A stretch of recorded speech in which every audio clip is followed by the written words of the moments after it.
Halo guys. Jadi aku di sini Zaidan Akmal Fauzan, di samping aku Fani, ada Kai, ada Noven, ada Rashid. Kita mau ngapain sih di sini guys?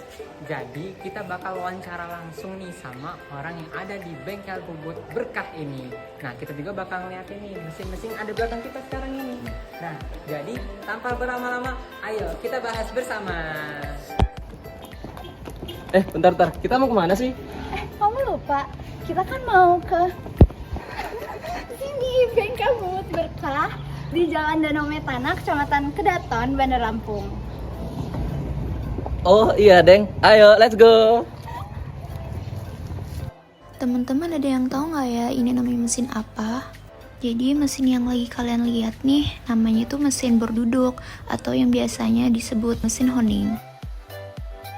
Jadi mesin honing ini biasanya digunain di bengkel bubut untuk memperbaiki atau merapikan lubang silinder pada mesin kendaraan. Oh iya teman-teman, jadi di bengkel bubut berkah ini nggak cuma ada mesin honing aja loh. Di bengkel ini juga banyak nih alat-alat lain yang kayak sekarang kalian lihat ini. Ini juga ada before dan after pengerjaan di bengkel bubut berkah ini. Bisa dilihat ya perbedaannya teman-teman. Kami juga di sana banyak mengobrol dan sedikit bertanya-tanya mengenai bengkel bubut berkah ini.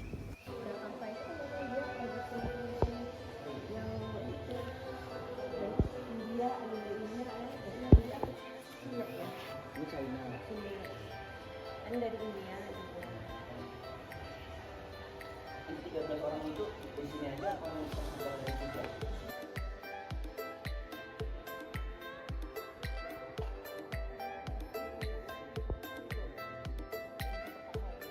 Oke. Jadi sekarang masuk ke sesi wawancara yuk. Baik Bu, kami dari Unila, lebih tepatnya Fakultas Ekonomi dan Bisnis, jurusan Manajemen, dari mata kuliah Studi Kelayakan Bisnis. Tujuan kami ke sini ingin mewawancarai dan mengkepoin usaha Ibu. Jadi sebelumnya dengan Ibu siapa Bu?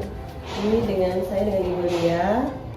Dengan di sini kita mendirikan usaha bengkel bubut berkah yang melayani di bidang jasa. Jadi penyervisan kendaraan-kendaraan kayak misalkan mobil dibongkar dimontir dulu, setelah itu baru bawa ke bengkel kita. Jenis itu. Itu usahanya jasa atau ada lain? Jasa. Jasa Di bidang ya, jasa sama kita menyediakan juga spare part di Polri. Gitu. kalau boleh tahu sejarahnya gimana sih pendirian usaha ini, dari tahun kapan gitu? Sejarahnya itu kita berdiri bengkelnya sejak tahun 1994. 94. Sudah hampir 30 tahun lah lebih ya. Dari awal yang mau berdirinya bubut Bu, atau memang sebelumnya cuma bengkel Awalnya biasa? memang dari awal memang bubut aja. Ya. Kayak kita misalkan kayak bagian mobil itu kan ada tuh bagian dalaman mobil kayak roda Ya. gila, flywheel, Ya. terus bagian blok, askrek itu yang kita bubut gitu. Terus merangkap ke yang lainnya juga kayak center blok. Dari awal berdirinya usaha ini kan dari kecil dulu ya Bu? Itu strategi pemasarannya bagaimana Bu sampai sekarang bisa sebesar ini? Kalau dulu tuh belum ada tuh media sosial tuh. Benar. Terus yang kayak iklan-iklan tuh belum ada. Ya. Dari mulut ke mulut, misalkan dari orang dandan, oh itu pelayanannya jasanya bagus. Jadi Dari mulut ke mulut hasil gitu. kerjanya bagus. Ya. Jadi dari mulut ke mulut timbullah banyak orang yang cari Ini kerjaan jasa dengan ini. kita, jasa kita.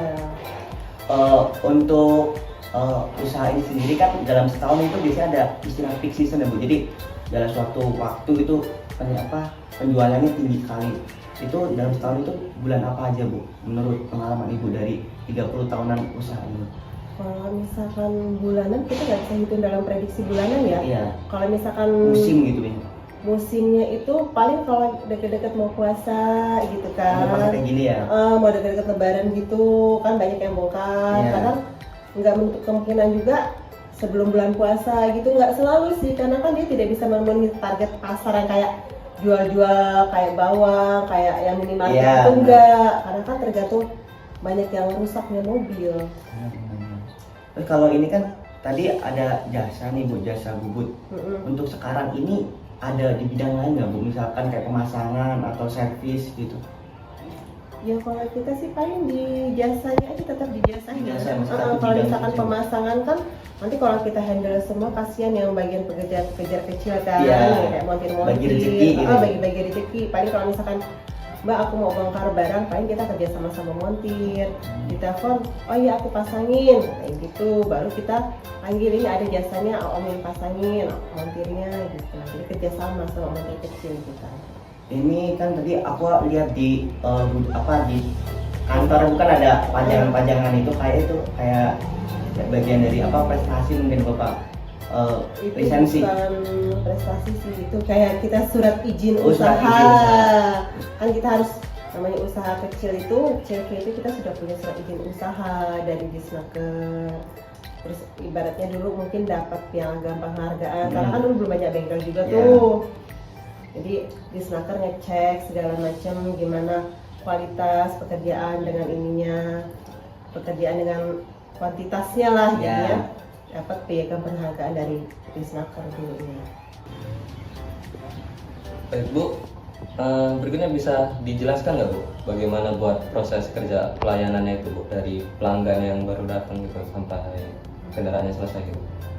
Oke, dari proses pekerjaan bengkel itu dari pertama kali datang, pertama kan konsumen bawa barang tuh, pekerjaannya kita cek terlebih dahulu kan pekerjaannya seperti apa, kita cek kembali kerjaan datang seperti apa, terus kita diskusi ini kerjaan seperti ini sama konsumen, kita kasih harga jika sesuai dengan harganya dan kerjaannya sudah oke, baru kita kerjakan. Dan itu juga prosesnya kita nggak langsung selesai, kita nunggu misalkan ini pekerjaannya selesai setengah hari atau besok, kira-kira setuju apa enggak. Kalau memang setuju baru kita kerjakan. Oh, terus Jenis kalau pekerjaan juga kita kasih tahu ini pekerjaannya, kerusakannya di sini gitu, kita jelasin seperti itu. terus kalau buat memastiin kualitas hasilnya itu Bu, bagaimana Bu? Ya kalau misalkan jadi kan suruh cek lagi tuh yang konsumen yang datang tuh, oh ini kan kemarin kerjaannya misalkan lemmer block atau center block, dicek lagi kira-kira sudah pas belum. Misalkan ada alasan juga dicek. Kalau misalkan oke, ya langsung dibawa, langsung pembayaran gitu. Kalau misalkan oh kurang Mbak, ini kurang ini, baru kita perbaikin lagi. Kan kadang-kadang standar pekerjaan itu tergantung montir ya. Kalau montir yang nganter itu kan montir yang bongkar ke pekerjaan itu, kita bawa ke bengkel. Kalau misalkan kata montir, oh ini udah oke nih, baru ini kita tetap konsultasi sama montir sebelum selesai diambil sama yang punya barang juga. Oh, nah terus yang terakhir nih Bu, buat harapan sama rencana untuk kedepannya itu Bu, bagaimana Bu? Harapannya sih sekarang kan banyak tuh bengkel berjamur ya. Iya. Jadi kita tetap gunain proses kerjanya sesuai dengan kualitas kita kan. Jadi kan itu kan kualitas itu merupakan rahasia perusahaan ya. Jadi misalkan oh kerjaan ini kok bisa bagus ya, sedangkan kerjaan bengkel yang lain tidak bagus, kualitasnya gimana, itu kan cukup kita yang pegang rahasia itu. Jadi kualitas kerjaan itu kita jaga supaya harapannya bisa lebih maju ke depannya gitu. Dengan misalkan harganya kita jaga lebih standar, kerjaannya kita lebih baik, karena kan bengkel sudah berjamur, jadi penjualannya ketat. Mungkin itu aja Bu wawancara yang dapat kami lakukan Bu. Kasih Bu. Oh iya, sama-sama. Jadi, berdasarkan kesimpulan dari wawancara kami, bengkel bubut berkah ini terbilang layak karena memiliki sistem pemasaran yang konsisten dan stabil, terutama pada sektor industri dan otomotif. Bengkel bubut berkah ini juga sudah berdiri lebih dari 30 tahun, yaitu dimulai pada tahun 94. Jadi, meskipun bisnis ini sebelumnya melakukan strategi pemasaran yang cukup sederhana, yaitu dari mulut ke mulut, dengan menjamin kualitas yang ada, serta melihat dari mesin-mesin yang beroperasional dengan baik dan hasil bubutnya yang presisi, berdasarkan kesimpulan kami, bisnis ini terbilang layak dari segala aspek, baik dari lingkungan, pemasaran, maupun keuangan.